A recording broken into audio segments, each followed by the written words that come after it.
Hi everyone, welcome back to another edition of the Velvet Lounge Life, and I am preparing to go out on a pick. Hopefully it's a good one. Don't know. It's not really my preferred type of pick, but we haven't been on a pick like this in, I'm going to say like maybe 5-6 years, because usually the picks we get are pretty prime. Like they are amazing.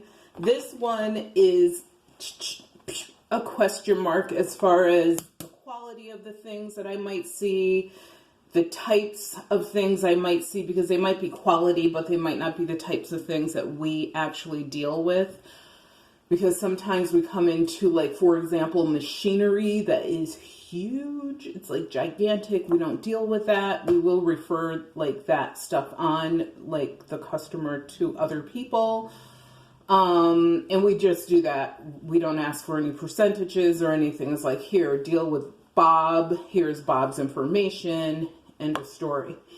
So it'll be interesting, like I said, to see how this goes. This is a pick that's related to one of our partners, and he's been a partner of ours for a very long time, at least a decade and a half at this point.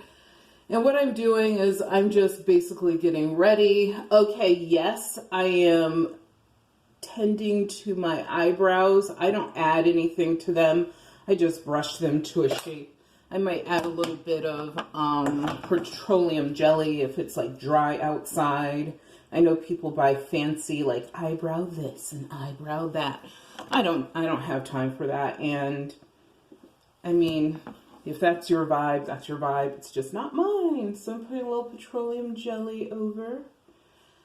And yeah, I mean, I still want to look presentable when doing these picks, but I'm not trying to look as if I really took time to do anything. So this is what I consider my au naturel look. So moisturize, moisturize, moisturize. I'm in New England. It's winter. It is cold and it is dry. So yeah, still gonna hit my lashes with a little bit of mascara. And I will do a little bit of lip therapy, and I will tidy up my hair and be done. But I am kind of excited. This is a first. I mean, today is like, it's barely the new year, and we're already like picking in this stuff. Obviously, if we find the golden fleece, the Hope Diamond, any of those big treasures, a Monet.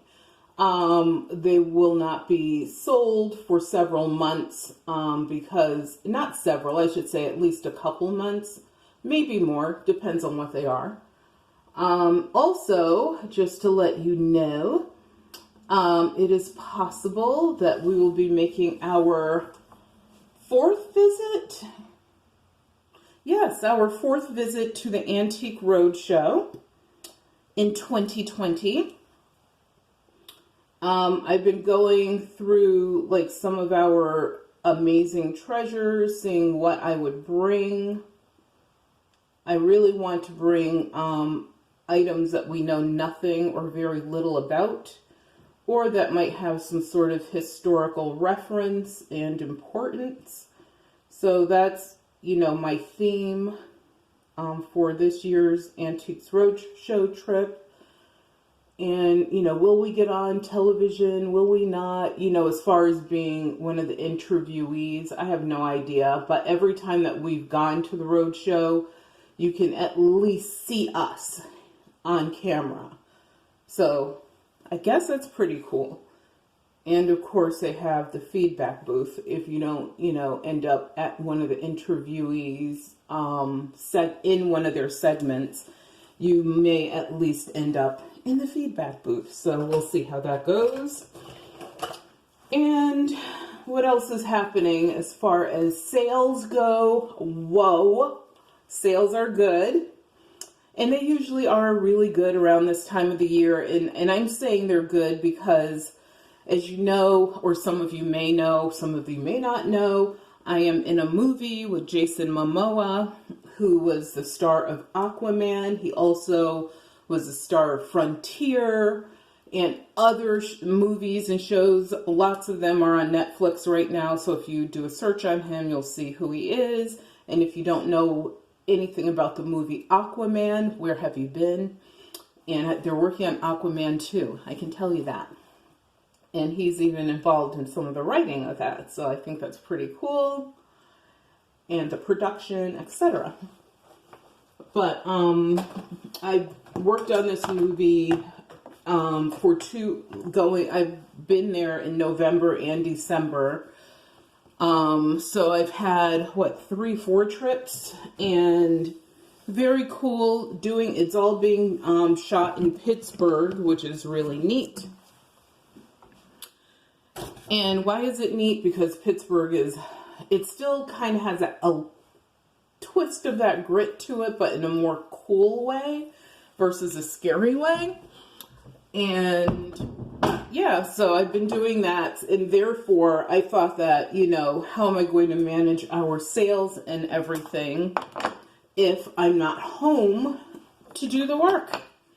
But somehow I worked it out, and also Al has been awesome. He's been, doing all the postal part and some of the paperwork part of it, which is really awesome, neat, and good. So, and I was able to do some delayed shipping by printing out the shipping labels, which kind of makes it look as if the item is on its way, even though it's not even maybe packaged yet. And then when I got home, print out the shipping labels. No, they were printed. And then I was able to package up the stuff and send it out. So that, it worked out well. I even have positive feedback from people and stuff. So they're like, wow, this got here so quick. And part of what I do as far as shipping goes, so that you never have anyone who's like, I thought I was going to get this on the 3rd. Why did I get it on the 25th or whatever? Is I will dumb down my shipping. So when I create the listing, what I will do is I will, for example, I'll use, I think it's parcel, I can't speak today, parcel select. And according to that, the item would be delivered, I believe, in 5 to 9 days or 3 to 9 or something like that. But what I do is I end up upgrading the person to first class or priority based upon the amount they paid for shipping.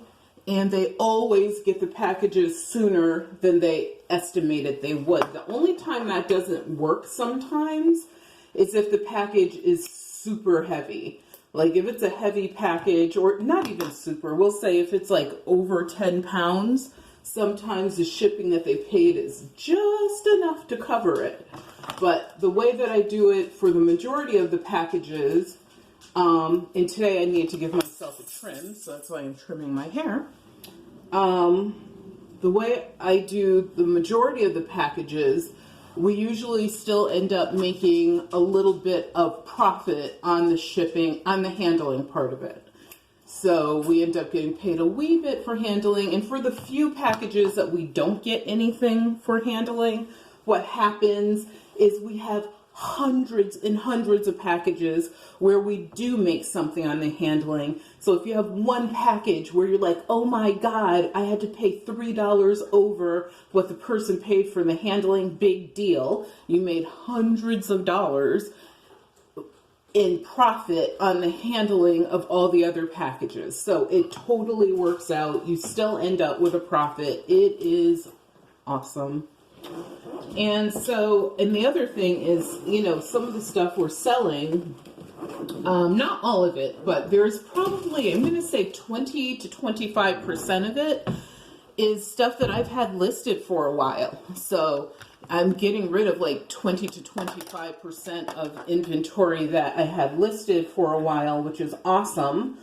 and I'm making way for some new stuff. And what I'm going to do probably at this juncture anyway, it's just one of my ideas, is I may list a lot of smalls, like a lot of them.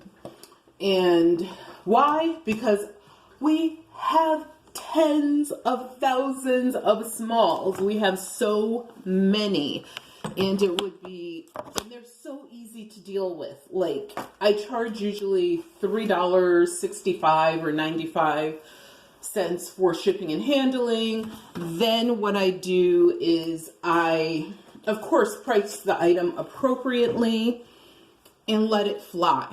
And I mean, they're so easy to ship, and I have a ridiculous number of like jewelry boxes. They're about that long, about that wide, and they were thankfully donated by an awesome friend. And so what I do is I put them in that. People love it. They're like, oh my God, and I got this free cool like jewelry box. I really appreciate it. And it does not add very much, if anything, to the weight of the package. Also, it comes with a little like piece of cottony, which we know is like polyester nowadays. They don't use cotton anymore. Fill that's in the box, pre-cut, so easy to use. And you box that up. You wrap, put your card with it. Wrap it with just a small piece of bubble wrap. Stuff it in your eBay bubble mailer, hit the label, add some security tape if you're that